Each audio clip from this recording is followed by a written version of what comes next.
Karbala.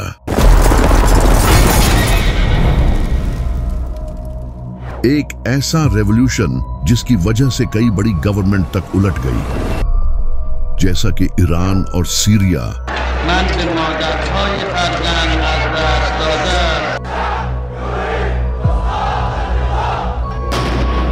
लेकिन आखिर Karbala हुई कैसे और किस तरह इमाम हुसैन की शहादत से ये रेवोल्यूशन स्टार्ट हुआ, तो चले जानते हैं।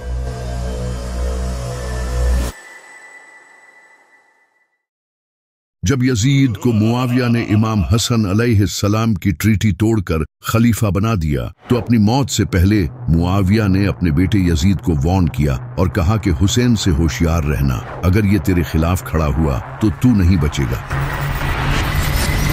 यजीद ये जान गया था कि हुसैन की बैत लेना सबसे इंपॉर्टेंट है, क्योंकि अगर हुसैन ने बैत कर ली तो बाकी भी बैत कर लेंगे। यजीद एक नंबर का जालिम और शराबी था। वो ये अच्छे से जानता था कि लोग इसकी बैत नहीं करेंगे, तो इसने जबरदस्ती तलवार की नोक पर लोगों से बैत लेना शुरू कर दी। इसने अपने सारे गवर्नर्स को खत भेजे और कहा कि वो इसके लिए जबरदस्ती लोगों से बैत लें, तो इसके गवर्नर्स ने लोगों को मार पीट के इनसे जबरदस्ती बैत लेना शुरू कर दी। तभी मदीना का गवर्नर वलीद बिन उतबा ने इमाम हुसैन अलैहिस्सलाम को रात के वक्त सीक्रेटली बुलाया और कहा कि वो यजीद की बैत कर ले। लेकिन इमाम हुसैन अलैहिस्सलाम ने कहा कि मैं कभी भी यजीद की बैत नहीं करूंगा। ये कहकर इमाम हुसैन इसी रात अपनी फैमिली को लेकर मक्का चले गए, जहां वो कई महीनों तक रहे। जब इमाम हुसैन अलैहिस्सलाम मक्का में थे तो वहां उन्हें कूफे के कई लोगों ने खत भेजे और कहा कि हमारा आपके सिवाय कोई इमाम नहीं, आप हमारे पास आए, हम आपका साथ देंगे और इस यजीद के खिलाफ लड़ेंगे। तो इमाम हुसैन अलैहिस्सलाम ने मुस्लिम बिन अकील को कूफा की सिचुएशन का जायजा लेने के लिए भेजा। मुस्लिम बिन अकील कूफा पहुंचे और वहां के लोगों ने इनका अच्छे से वेलकम किया और 18,000 से ज्यादा लोगों ने इमाम हुसैन के हाथ पर बैत करने का वादा किया। जब यजीद को ये पता चला कि मेरे खिलाफ लोग फौज खड़ी करने वाले हैं, तो इसने फौरन कूफा के गवर्नर नोमान बिन बशीर को हटाकर इनकी जगह उबैदुल्लाह बिन जियाद को गवर्नर बना दिया, ताकि वो वहां जाकर इस मूवमेंट को खत्म कर सके। तो उबैदुल्लाह बिन जियाद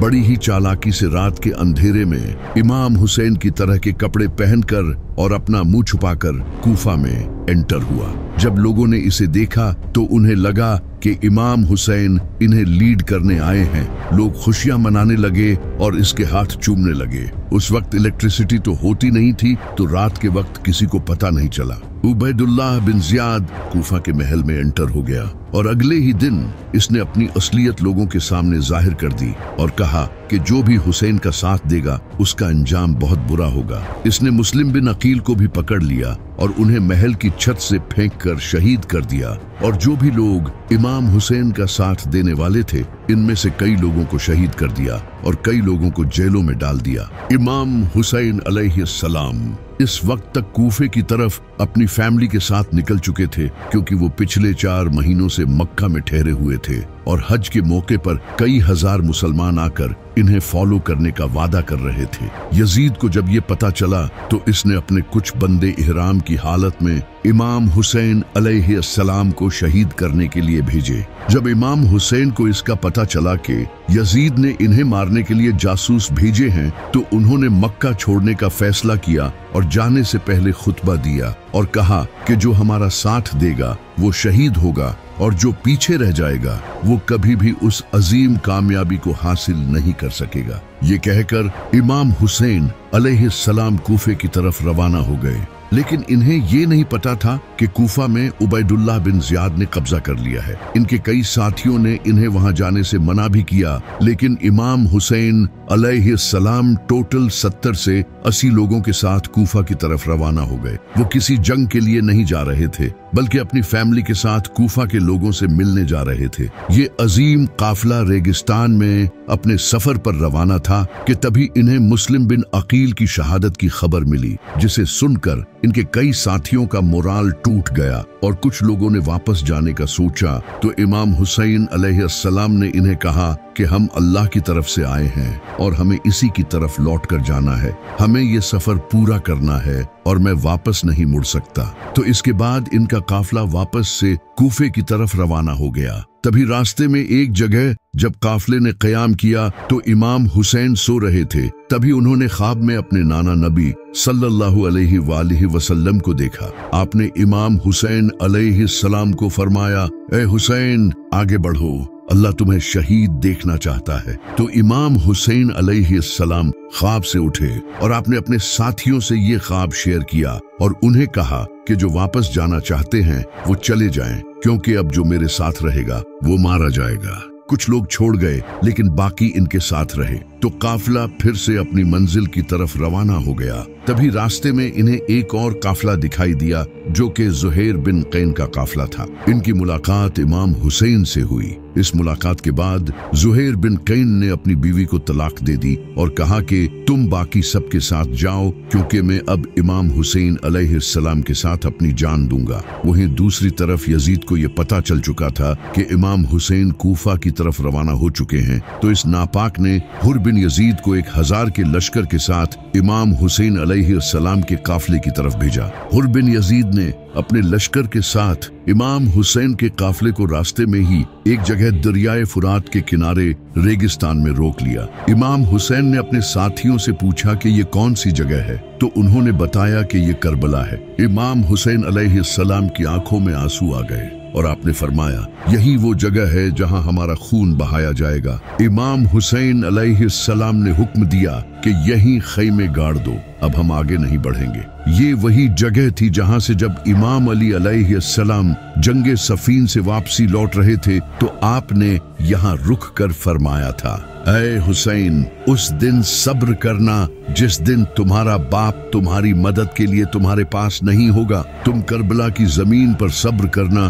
क्योंकि वहां तुम्हें अकेले मौत का सामना करना पड़ेगा। तो जब 2 मुहर्रम के दिन इमाम हुसैन अलैहिस्सलाम के साथियों ने करबला में खैमे लगा लिए तो इसी वक्त यजीद ने 4000 के लश्कर के साथ अमर बिन साद को हुर बिन यजीद की फौज ज्वाइन करने भेजा। इससे हुर बिन यजीद की फौज और ज्यादा बढ़ गई। इसके अलावा भी अमर बिन साद यजीद से और ज्यादा लश्कर मंगवाने लगा, जिसके बाद इसकी फौज 1000 से 30,000 हो गई। वहीं दूसरी तरफ इमाम हुसैन के साथ इनके सिर्फ 70 साथी थे। लेकिन आखिर क्यों अमर बिन साद इतनी ज्यादा फौज मंगवा रहा था जबकि सामने सिर्फ 70 थे और इनमें से भी कई बच्चे और औरतें थीं? इसकी वजह ये थी कि इन 70 लोगों में एक इंसान था जिसका नाम था अब्बास। ये इमाम अली अलैहिस्सलाम के बेटे और इमाम हुसैन अलैहिस्सलाम के भाई थे। ये इतने बहादुर थे कि जब ये जंग में लड़ते थे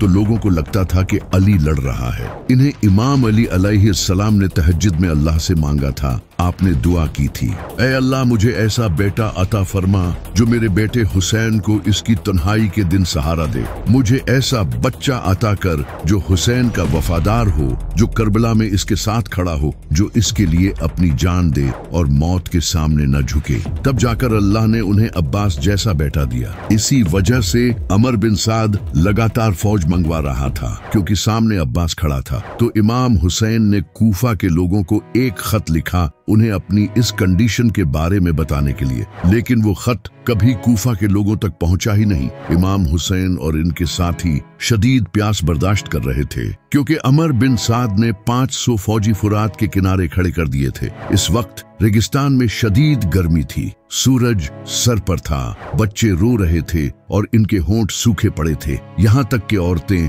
प्यास की शिद्दत से बेहोश हो रही थी। प्यास की वजह से इमाम हुसैन के साथी कमजोर हो रहे थे, लेकिन इनका जज्बा मजबूत था। इमाम हुसैन अलैहिस्सलाम के एक बेटे इमाम ज़ैनुलाब्दीन अलैहिस्सलाम पहले ही बीमार थे। बीबी सकीना इमाम हुसैन के पास आकर बार बार पूछ रही थी कि बाबा पानी कहाँ है। इमाम हुसैन अलैहिस्सलाम ने दुश्मनों को पैगाम भेजा कि अगर तुम्हें मुझसे दुश्मनी है तो इन बच्चों और औरतों को तो पानी पीने दो, इनका क्या कसूर है। लेकिन उनका आगे से जवाब आया कि हमें उबैदुल्लाह बिन ज़ियाद ने सख्त ऑर्डर दिया है कि इन्हें एक बूंद भी पानी नहीं देना। अगले दिन 8 मुहर्रम को इमाम हुसैन अलैहिस्सलाम ने अमर बिन साद से नेगोशिएशंस करने की कोशिश की, लेकिन इनकी एक ही डिमांड थी कि यजीद की बैत करो, जो कि इमाम हुसैन कभी करने को तैयार नहीं थे। प्यास की वजह से दिल की धड़कन तेजी से बढ़ रही थी, खून गाढ़ा होने की वजह से बॉडी को पंप करने में मुश्किल हो रही थी,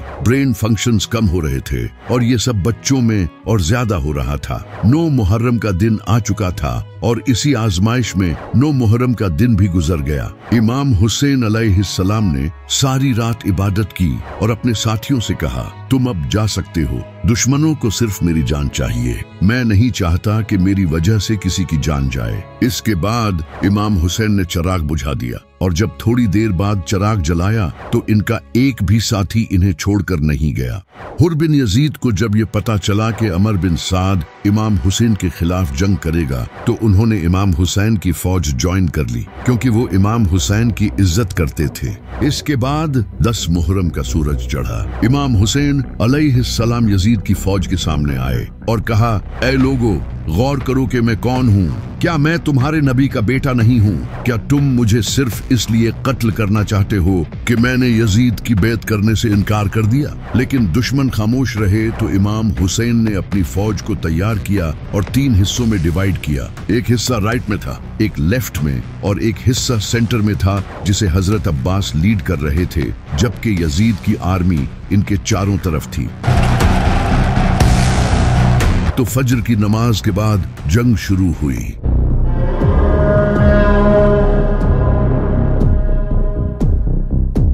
इमाम हुसैन अलैहिस्सलाम के कई साथी एक एक करके शहीद होते रहे। जब इमाम हुसैन के साथी शहीद हो गए तो इमाम हुसैन अलैहिस्सलाम के खूबसूरत बेटे जनाबे अली अकबर, जो कि नबी सल्लल्लाहु अलैहि वसल्लम के हम शक्ल थे, वो मैदान में आए और पुकारने लगे, मैं हूँ अली, अली के बेटे हुसैन का बेटा। हम नबी के घर वाले हैं और अल्लाह की कसम हम कभी भी बातिल के सामने नहीं झुकेंगे। जब यजीद की फौज ने जनाबे अली अकबर के चेहरे को देखा तो वो खामोश हो गए। कुछ ने तो नजरें नीची कर ली और कुछ ने अपने चेहरे फेर लिए, क्योंकि जनाबे अली अकबर नबी सल्लल्लाहु अलैहि वसल्लम के हम शक्ल थे। ऐसा लग रहा था जैसे नबी सल्लल्लाहु अलैहि वसल्लम ही मैदान में आ गए हों। इसके बाद वो आगे बढ़े और एक के बाद एक दुश्मन को मारते गए, लेकिन दूर से किसी ने इनके सीने में नेजा मारा, जिसके बाद वो नीचे गिरे और इमाम हुसैन को पुकारने लगे। इमाम हुसैन पूरी तेजी से इनके पास आए और इन्हें उठाकर कहने लगे, ऐ अल्लाह, तू गवाह रहना, इन्होंने उसे भी शहीद कर दिया जो सूरत में तेरे नबी से सबसे ज्यादा मिलता था। इसके बाद इमाम हसन अलैहिस्सलाम के बेटे जनाबे कासिम अलैहिस्सलाम ने इमाम हुसैन से जंग की इजाजत मांगी तो इमाम हुसैन अलैहिस्सलाम ने कहा, ऐ कासिम, तुम ही इकलौते अपने बाप की निशानी हो, मैं तुम्हें कैसे जाने दे सकता हूँ? तो जनाबे कासिम अलैहिस्सलाम ने कहा, चचा जान, आपके लिए मुझे मौत शहद से भी ज्यादा मीठी है। इमाम हुसैन अलैहिस्सलाम ने इन्हें गले लगाया और रोने लगे। तो फिर जनाबे कासिम मैदान में आए और बड़ी बहादुरी से लड़े, लेकिन कुछ देर बाद किसी ने पीछे से इन पर हमला किया और वो भी शहीद हो गए। इमाम हुसैन अलैहिस्सलाम इनके पास गए और इनके जिस्म को उठाया। इसके बाद इमाम हुसैन के 2 भतीजे भी शहीद हो गए। हजरत अब्बास अलैहिस्सलाम भी जंग में मसरूफ थे। जब उन्हें बच्चों के रोने की आवाज आई तो उन्होंने इमाम हुसैन अलैहिस्सलाम से पानी लाने की इजाजत मांगी। इमाम हुसैन ने उन्हें इजाजत दे दी। इसके बाद हजरत अब्बास अलैहिस्सलाम अपने घोड़े पर सवार हुए और यजीद की आर्मी को चीरते हुए फुरात की तरफ बढ़े। वो रास्ते में आने वाले हर एक को खत्म करते गए और दरिया पर पहुंच गए। वहां पहुंचकर उन्होंने पीने के लिए अपने हाथों में कुछ पानी लिया, लेकिन जैसे ही उन्हें याद आया कि इनका खानदान प्यासा है तो उन्होंने पानी अपने हाथों से गिरा दिया। इसके बाद वो अपने मशकीजे में पानी लेकर अपने घोड़े पर बैठे और वापस खेमों की तरफ बढ़ने लगे, लेकिन तभी कुछ दुश्मनों ने इनके बाजू पर हमला किया और इनका एक बाजू काट दिया। उन्होंने दूसरे हाथ में मशकीज़े को पकड़ लिया, लेकिन इनका दूसरा हाथ भी काट दिया गया। तो उन्होंने अपने मुंह में मशकीज़े को पकड़ लिया, लेकिन इसके बाद उन्हें शहीद कर दिया गया। इमाम हुसैन हजरत अब्बास की तरफ बढ़े तो उन्होंने कहा, भाई मुझे माफ करना, मैं आपके लिए पानी नहीं ला सका, और ये कहकर वो भी शहीद हो गए। इमाम हुसैन अलैहिस्सलाम इनकी इस शहादत से टूट चुके थे। इसके बाद इमाम हुसैन अलैहिस्सलाम अपने 6 महीने के बेटे अली असगर को इनके सामने लाए और कहा, मेरे लिए न सही, कम से कम इस बच्चे के लिए ही पानी दे दो। लेकिन एक जालिम ने जनाबे अली असगर के गले में तीर मारकर उन्हें शहीद कर दिया। इमाम हुसैन अलैहिस्सलाम ने जनाबे अली असगर के खून को ऊपर उछाला और फरमाया, ऐ अल्लाह, मेरी इस कुर्बानी को याद रखना। अब इमाम हुसैन के सारे साथी शहीद हो चुके थे और वो अकेले रह गए थे। इनके जिस्म पर कई जख्म थे और वो भी लड़कर थक चुके थे। ऊपर से प्यास की शिद्दत से जहां एक नॉर्मल इंसान के लिए हिलना तक मुमकिन नहीं होता, वो दुश्मनों के सामने डटकर खड़े थे। इमाम हुसैन अपनी फैमिली के पास गए, उन्हें अलविदा कहा और कूफा के लोगों को आखिरी खत लिखा और कहा, तुमने मुझे खत भेजकर बुलाया था, लेकिन अब तुम अपने वादे से फिर चुके हो। अब इंशाअल्लाह क़यामत के दिन मुलाकात होगी। इसके बाद वो अपने घोड़े जुल्जनाह पर सवार होकर हाथ में जुल्फिकार लिए मैदान में आए। इनके सामने हजारों का लश्कर था और वो अकेले थे, लेकिन हार मानने के लिए तैयार नहीं थे। एक तरफ वो तादाद में डायनासोर्स थे और दूसरी तरफ एक जख्मी शेर। इमाम हुसैन पूरी रफ्तार से फौज की तरफ बढ़े और अपनी तलवार से दुश्मनों को चीरने लगे। वो दुश्मनों की सफ़ें चीरते हुए आगे बढ़ते रहे। दुश्मनों की गर्दनें हवा में परिंदों की तरह उड़ रही थी। कई फौजी शौक हो गए। कुछ फौजियों ने कहा, हमने कभी किसी इंसान को इस प्यास और जख्मी हालत में लड़ते नहीं देखा। ये ऐसे लड़ रहा है जैसे ये इस दुनिया का नहीं है।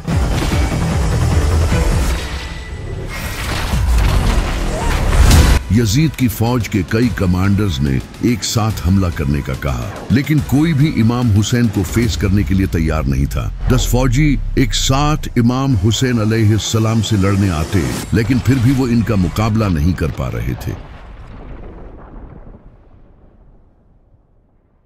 ऐसा लग रहा था जैसे अली खुद जुल्फिकार लेकर मैदान में लड़ रहे हों।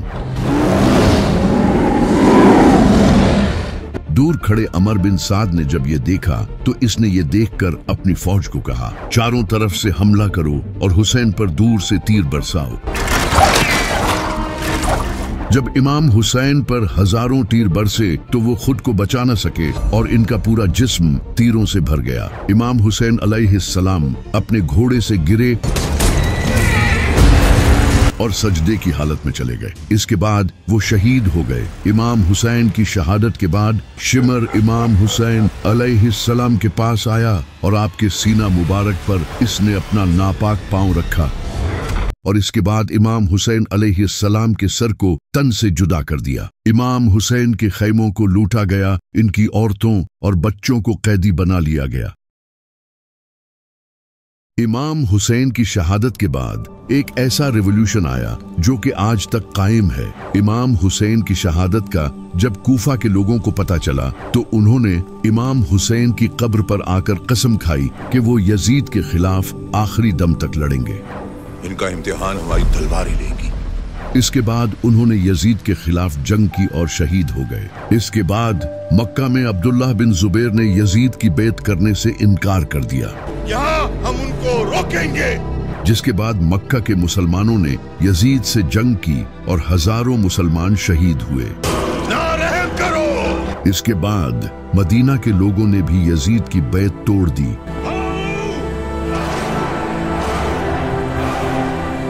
जब उन्हें इमाम हुसैन अलैहिस्सलाम की शहादत का पता चला और उन्होंने भी यजीद के खिलाफ जंग की और हजारों लोग शहीद हो गए। इनके कई सालों बाद काले झंडों के साथ अब्बासी खड़े हुए और उन्होंने बनु उमैया की इस जालिम हुकूमत को खत्म कर दिया। इमाम हुसैन के खून से एक ऐसा रेवोल्यूशन शुरू हो चुका था जो इनकी शहादत के सदियों बाद तक जारी रहा। जैसा कि 1979 ईरान में इनकलाब आने से पहले वहां शाह मोहम्मद रजा पहलवी की हुकूमत थी, जो कि वेस्टर्न कंट्रीज का गुलाम बना हुआ था, जैसा कि इसराइल और अमेरिका आज जहां ईरान इनका सबसे बड़ा दुश्मन है। वहीं एक टाइम ऐसा भी था जब ईरान के इनके साथ काफी अच्छे रिलेशंस थे।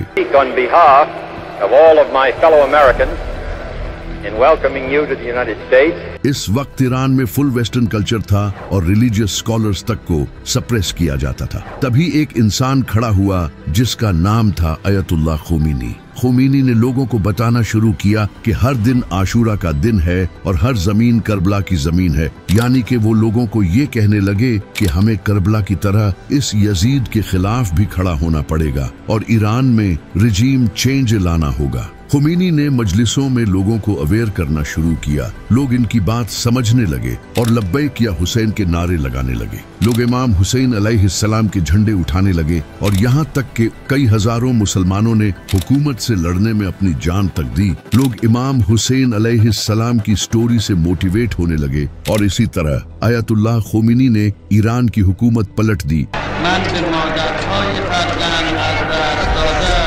जिसके बाद ईरान में वेस्टर्न कल्चर खत्म करके इस्लामी हुकूमत लाई गई। ईरान की इस्लामी मूवमेंट से इंस्पायर होकर नाइजीरिया में शेख इब्राहिम ने भी शिया मूवमेंट स्टार्ट की। ये लोग भी इमाम हुसैन के नारे लगाने लगे और प्रोटेस्ट करने लगे, जिसे देखकर दिसंबर 2015 में नाइजीरिया की सिक्योरिटी फोर्सेस ने इन पर अटैक किया और 1000 से ज्यादा शिया मुसलमान शहीद हुए, जिसमें से 3 तो शेख इब्राहिम के बेटे थे। शेख इब्राहिम और उनकी बीवी को गोली मारी गई और बगैर किसी मुकदमे के इन्हें जेलों में डाल दिया गया। इसी तरह इराक के लोगों ने हुकूमत की करप्शन, गुर्बत और अमेरिका की फॉरेन इंटरफेरेंस से तंग आकर हुकूमत के खिलाफ प्रोटेस्ट शुरू कर दिए। Iraq is dealing with a 4th day of violent anti-government protests. ये प्रोटेस्टर्स खुद को हुसैन और हुकूमत को यजीदी बोलने लगे।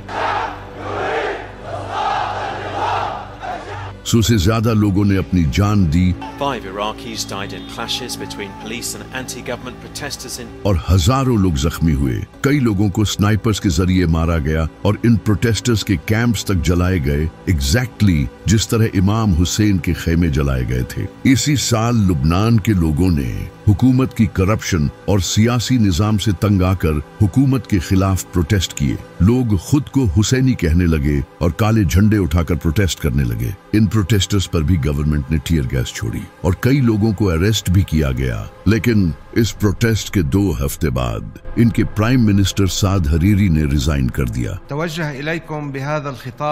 इसी तरह 2011 में बहरेनी प्रोटेस्ट हुए, जब बहरेन में शिया मेजॉरिटी पर सुन्नी हुकूमत थी और शिया को ऑप्रेस किया जा रहा था, तो उन्होंने भी प्रोटेस्ट शुरू कर दिए। इनके अलावा 2020 में इंडियन प्रोटेस्ट, इसी साल ब्लैक लाइव्स मैटर प्रोटेस्ट और पाकिस्तान में भी प्रोटेस्ट किए गए हैं, जिनके पीछे की इंस्पिरेशन करबला थी। यही वो रेवोल्यूशन है जो इमाम हुसैन ने अपने खून से शुरू किया, जिसे आज बहुत से लोग नहीं जानते। इस्लाम खुद एक पॉलिटिकल रिलीजन है। नबी सल्लल्लाहु अलैहि वसल्लम खुद एक पॉलिटिशियन थे। आपने काफिरों से डील की और इस्लाम को एस्टैब्लिश किया। इसी तरह पहले खलीफा हजरत अबू बकर रजी अल्लाह तआला अन्हु भी एक पॉलिटिशियन थे और हजरत उमर रजी अल्लाह तआला अन्हु, जिन्होंने रोमन और पर्शियन एम्पायर्स के खिलाफ जंगें की और इससे इस्लाम पूरी दुनिया में फैला। इमाम अली अलैहिस्सलाम भी पॉलिटिशियन थे, जो कि हजरत अबू बकर, उमर और उस्मान के दौर में हुकूमत के साथ रहे और उन्हें मशवरे देते थे और अपने दौर में भी हुकूमत की। इसी वजह से इस्लाम एक पॉलिटिकल रिलीजन है। इस्लाम का खुद का खिलाफत सिस्टम है। ये दीन हुकूमत करने के लिए ही बना है। अगर मुसलमानों पर काफिर हुकूमत करेंगे तो मुसलमानों की नमाज और रोजे का कोई फायदा नहीं होगा। ये काफिर जुल्म करेंगे और मुसलमान कुछ नहीं कर पाएंगे, जो कि आज आप फिलिस्तीन में देख सकते हो। इसी वजह से सबसे पहले हमें पॉलिटिकल एक्टिव होना पड़ेगा और अल्लाह की हुकूमत कायम करनी पड़ेगी, वरना हमारी नमाजों का कोई फायदा नहीं। इसी वजह से अल्लामा इकबाल ने कहा था कि लोग जिस दीन को मस्जिदों में तलाश करते हैं वो दीन करबला की जमीन पर पड़ा है।